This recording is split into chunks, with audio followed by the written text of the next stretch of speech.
Hi everyone, it's Jan and I am back with another project to share with you, but I'm actually going to talk to you for just a minute before we go to actually creating this project. I am totally obsessed with making little scenes as focal images on the front of my card right now, so much so that I've actually created an entire class over on the UCAN classroom. If you haven't been over there yet, I invite you to come check that out. I'm able to go into a lot more detail and a little bit more instruction about why things work and how to make the scene look the way you want it to look. So I would invite you to come over there. But I wanted to do this little introduction here because I get asked quite a bit, where does my inspiration come from and what makes me come up with some of the ideas that I have. And when it's really clear in my mind is probably when I need to talk to you about it. And so what I'm going to do, I got this Impression Obsession die set. It is, let me see, do they even have names on them? I think it's called Puppy. It's die 142-J if you are interested in it. But I wanted to use these puppies, and so the next thing that I do when I know that I'm going to be doing a scene is I begin to envision what my focal image is and what's the story that I want to tell. But when I saw this puppy, I was reminded of when my little Anastasia was a puppy and how she was curious about everything, and most of my joy surrounding her when she was a puppy, because it was kind of one of those mixed bag there, because she was so curious, and I loved her curiosity, and she was always into things, and it was always giving me a lot of humor, but there were also a lot of messes to clean up. And that's really where my idea came from. So I started with the puppies. And then I just went to my dies and I've pulled out some things that I don't know if I'm going to use them or not. In my head, the next die that I was thinking about were these little flower pots, and how many times in her curiosity she managed to knock one of these over and spill the dirt all over the floor. Then the other thing was that I decided to pull out these butterflies because Miss Anastasia was a little bit like me, and that is, she would be so focused on something, but something that was sparkly or fluttery came into her view, her attention was totally drawn away. So what I think I'm going to do is maybe have a grouping of puppies. Some of them are going to be, I think my plan is that some of them will be making a mess. Some of them are going to be chasing the butterflies. I'm not exactly sure, but I thought I would pull out a fence. I pulled out this watering can. Sometimes you just need some elements to anchor the rest of the focal image. If I end up wanting to put some flowers in the watering can, I've pulled out this forget-me-not and some clouds. I may get a tree, got some grass. Let's see where this takes us. But I wanted you to see where I started from, and the fact that sometimes creating a mental picture in your head or a story in your head is really a great way to begin. Then go pull your tools out, see what you have, see what you can improvise with. Yeah, I pulled this one out because in my head, as I was looking through, you would go, well, that isn't proportional with the puppies at all. But then I started thinking, well, what if this was a birdhouse that was up in a tree? So I pulled some things out, may not use them all. Just wanted to kind of talk through that. This is also a great way to use up scraps. I have a little bit of wood grain paper. I thought that might be fun to use on the fence. I've pulled out some cardstock out of my scrap pile. I pulled out these two little containers. These are the leaves and some flowers. When I am in the middle of doing a project and I create a bunch of leaves by staining them or whatever, I always make extra and just put them aside so that maybe today when I don't have time to make a bunch of leaves or a bunch of flowers, I will have that to draw on. So that's where we're starting, and I'm going to go do some die cutting, and I'll come back and let's begin to see how we could put this card together. I'm starting with the puppies. I did some in brown, some in white, and I did go ahead and cut a tree. I have lots and lots of greenery to work with. I actually also ended up cutting some of these hollyhocks, and I cut the little flower pots in a terracotta colored cardstock, lots of butterflies and little flowers in lots of different colors. So I also took a piece of watercolor paper and embossed it with a kind of an all-over feel texture on the background. Now here's where I'm trying to decide whether I want to do a portrait or a landscape, and there were some things that maybe would have worked better with the landscape. I could have had more of the fence. I probably could get more puppies on than I ended up being able to, but I felt like the tree and some of the other things just did not look proportional. The scene looked better this way. So I just kind of laid it out and realized what I might be able to work and what wouldn't work. Just kind of do a dry fit. Now I'm going to put some watercolor, and again I'm using re-inkers for this, but you can use regular watercolors, you can use distress ink. In fact, I really wanted some of this salty ocean because it's a really bright blue that would be great for a summer sky. And I'm pre-wetting the this textured background now, and I'm just going to start with some soft colors in here, and because I pre-wet them, these are going to blend really nicely together.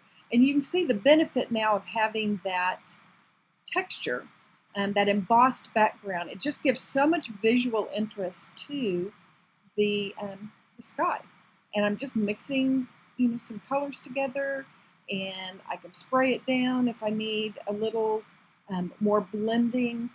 This is the reason I'm using watercolor paper for this particular part of the project. Makes a lot of sense. So now I've got a couple of greens, and one of the things when you're doing a scene, I say mix colors together.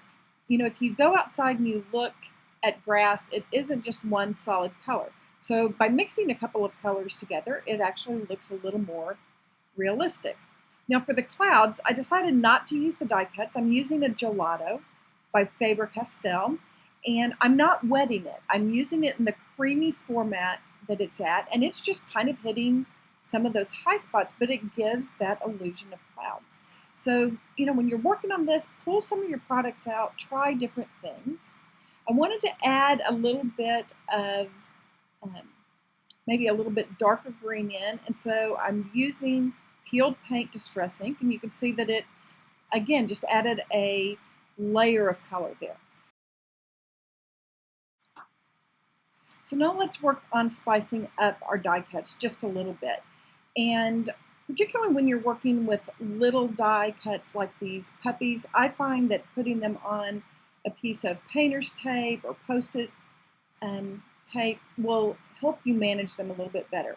Now I'm on the little brown puppy, I'm using some walnut stain, and I'm just pulling some color up underneath. And then on the white dog, I am just basically adding some shadows. I'm not trying to make these dogs look realistic.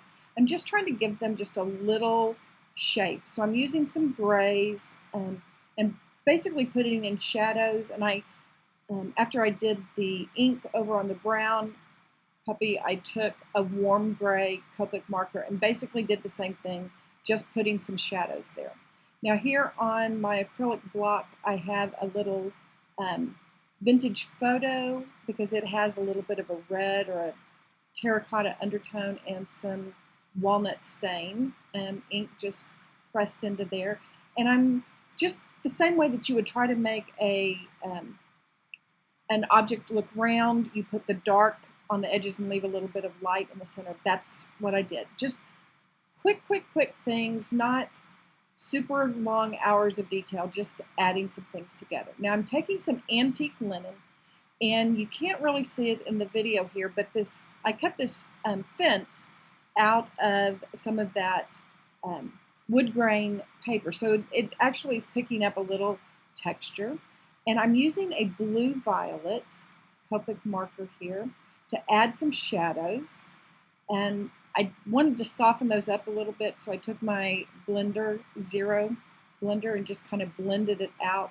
But it really does give you just enough of a sense that there is depth there to make it look good. Now I'm adding little collars for my puppies. I just took some red scrap and measured their neck and did that. Now I'm going to add just a little bit more dimension to these flower pots by putting them on my foam pad and using a larger ball stylus. Just trying to make, I'm rounding out the puppies' tummies just a little bit. All of it is just very subtle and very quick. But when we start putting our scene together, it will work well with the dimensions. So now let's kind of take all of our elements that we have and put them together. I'm going to start by adding my background onto this craft portrait folded A2 size card. And I'm doing that because it will help flatten out the watercolor paper. Watercolor paper will really stand up to a lot of abuse, and that's why I use it for projects like this. But sticking it directly to the card base will help that.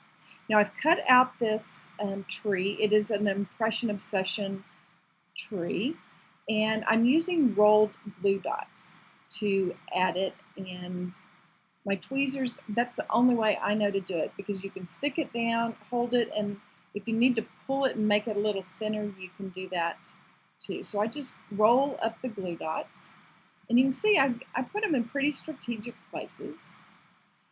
And I'm going to kind of lift it up and push it back, because if you just were to put the puppies next to that tree, it would look kind of wrong proportionally. But if I push it into the background, make it seem like the tree may be off in a distance, then the puppies in front of this fence are going to look much more real.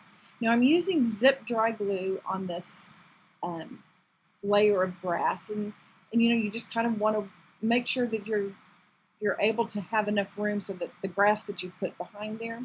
And now we're going to start lifting and layering, and I'm using some foam tape and adding that to my fence. From here on, we kind of have to figure out how we can move things closer into the foreground. And so using some dimensional tape will help it have a little bit more realistic look to it. I'm just taking some thin pieces and then putting a few on those middle bars of the fence as well. And you can see when I add that fence, the tree does begin to look like it's back in the distance. And I decided, since I ended up doing this portrait style card, that I really was going to let the rails kind of run off the side. Now I'm going to add another piece of this grass, and you noticed I cut it in 2 different colors of green. Again, we're just trying to give the eye some visual cues as to what's going on in the scene. And things that are closer are usually brighter. Things in the distance are a little bit darker. So I put the darker green back behind, just trimming it down. These are all just little tips and tricks. And I decided, you're going to see in a minute, that I tried really hard to make our that watering can work, but it just was not going to. So I needed something that had a little height to it, and kind of even made the tree go back in the distance a little bit more. If we put something that's larger and in front, It gives the eyes a visual cue that where things belong, and it lets the eye realize that, yeah, that's not out of proportion. It's just going on with depth and distance. So I'm turning these, I believe these are called hollyhocks, but I'm actually turning them into sunflowers. You know, creative license. And one of the things that I do when I'm cutting out dies and I don't really have something in mind, I go ahead and cut them out of watercolor paper so that I can do this very thing, which is just color them up with whatever, into whatever colors or shades that I wanted. So I'm going to put just a little piece of mounting foam on the flowers and then use some zip dry glue to attach the stems. Again, that'll just help them stand out a little bit, and then that zip dry glue will hold them really well against the remainder of the background. So there we have those. And because they're in front of the fence and a little bit larger, you know that they're in the foreground, and it helps that tree kind of go further in the background. Had a little piece of that grass left, so I'm just adding that onto the front there.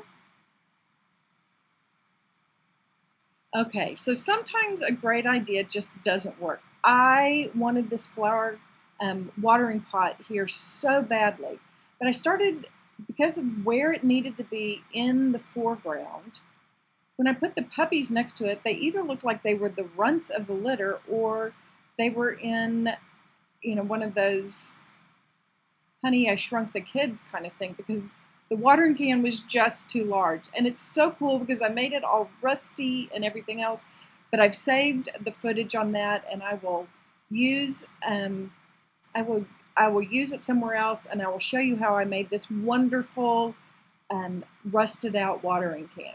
Okay, so now I'm adding my little terracotta pots, and like I told you, my plan was to kind of be reminiscent of what Anastasia used to do, which was dumping them over. So I'm using Flower Soft, and I'm using a brown Flower Soft, and I'm using Flower Soft glue just because it dries really clear and holds on to that Flower Soft really well. So I put some glue up inside the flower pot and then out, like it had spilled out a little bit. And you know, I may not get my watering can in here, but I am getting my dirt that spilled over in on the ground. So yeah, I'm pretty excited about that. I know that probably whoever I give this to will not love it as much as I do, but you know, sometimes you do things in your art just because you want to. So since I couldn't put the watering can over there, I decided I would use a couple more of these terracotta pots.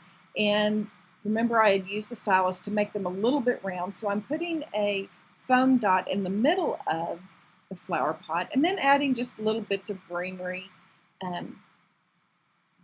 into behind it so that it looks like, you know, maybe there's tomato plants growing or some flowers, whatever. And then I'm using some of my quick dry tacky glue to attach our flower pots. And I really do like how it ended up, but in my head I so wanted that watering can over there, but I just couldn't make it work.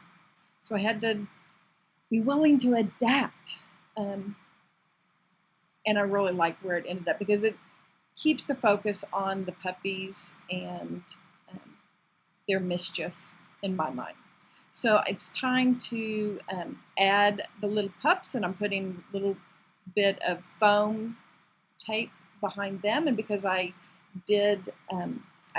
molded their bodies with the foam pad and the stylus, they look dimensional.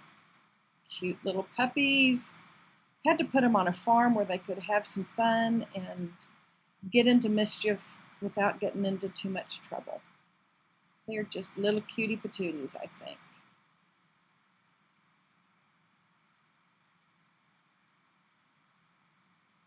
Okay, so because this is a summer scene, I realized I probably needed to definitely have leaves on the tree. And this is a really quick, it's a great detail and it looks awesome. Easy, easy peasy to do. If you just make extra leaves whenever you are making them, so quick and easy. You just take your tweezers, have some of that Alien's tacky glue. It grabs and holds them in place immediately. It's the best stuff for creating these scenes. And I'll have all that in a and down below. I'll have a link to most of the products that I used for this.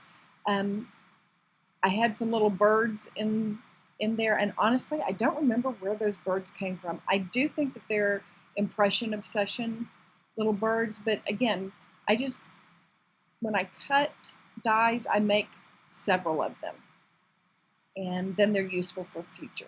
Okay, so I wanted to give, these are some of those little flowers and butterflies that I had cut earlier, and I'm just going to give them a little dimension on the foam pad.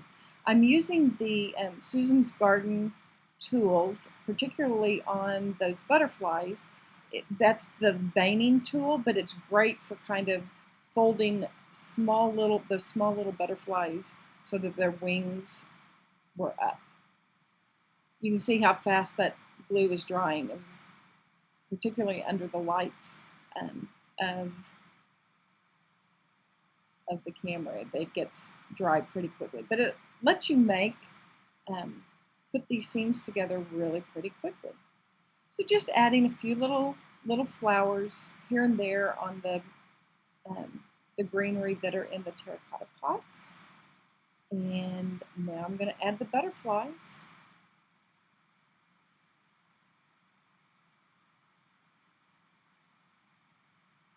It's just a fun little scene, I think.